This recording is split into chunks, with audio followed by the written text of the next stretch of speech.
Well, it's been a long road to this election day, and our incredible digital team has been covering all aspects of it, including a countdown of facts over the last 30 days from Lisa Desjardins and Dima Zain. Take a look. All right, the number 30. Let's talk about the key swing state of Georgia. Very key this year. 4 years ago, Joe Biden won, but Donald Trump won every single county except for 30. But those 30 counties that Joe Biden won, they had more people in them, and that's why he won the state of Georgia. Republicans have control of both chambers in 29 state legislatures. Let's talk about money. Elections are not free to run, but in 28 states, outside groups, nonprofits, charities, they're banned from donating any money to help run the election. The youngest member of Congress, Representative Max Frost of Florida, is 27 years old.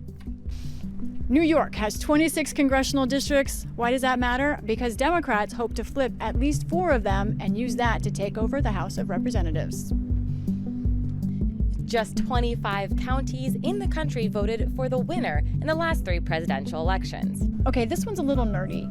24 states share voter information with each other in a system called ERIC.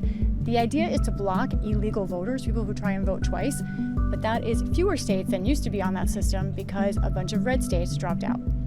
Democrats have to defend 23 Senate seats, and that's not an easy task. The 22nd Amendment to the Constitution sets out some key rules for electing presidents. It says no one can be elected president more than twice. 21 million more people voted in 2020 than in 2016. In 20 states, you can register to vote and vote immediately on Election Day. The state of Pennsylvania has 19 electoral votes. Why is that important? That's the most of any swing state. The age to vote in America is 18. 17. December 17th is when the Electoral College meets to certify the winner of this election. 16 is the number of Republicans in the House of Representatives who sit in districts won by Joe Biden.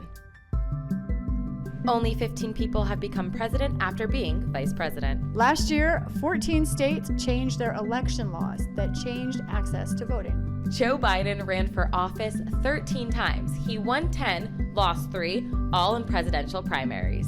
The 12th Amendment to the Constitution changed how the president and vice president were elected. It used to be the runner-up to president became vice president, but that didn't work well. Now they run as a ticket. Republicans have 11 Senate seats to defend this year, and Democrats have more than double. 10 states have ballot measures on abortion this year. Let's talk about a number ending in 9, 269. That is the tide point in the Electoral College. And this election, there are multiple ways that there could be a tie, where Kamala Harris and Donald Trump both get 269 electoral votes. 8 presidents have had last names with 5 letters in them. Does that sound random? Well, think about our most 3 recent: Obama, Trump, Biden. Harris, 6 letters. So what's it going to be, America? 5 or 6 letters? There are 7 swing key states in the presidential election: Pennsylvania, Michigan, Arizona, Wisconsin, North Carolina, Nevada, and Georgia. 6? That is the number of votes by which Representative Mariannette Miller Meeks won her election in 2020, the closest congressional election this century.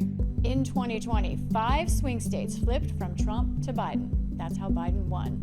Dima? Democrats need to flip 4 seats in order to take over the House. Back to you, Lisa. It took 3.5 days to count and call the 2020 election. Dima, back to you. If Republicans have a net gain of 2 Senate seats, they win the Senate regardless of who wins the presidency. And back to the studio for the final fact. Thank you, Dima. So far, only one person has ever been president, lost the job, and then won the job back. We're looking at you, Grover Cleveland. Tune back in. We're here for the 2024 presidential election. See you then.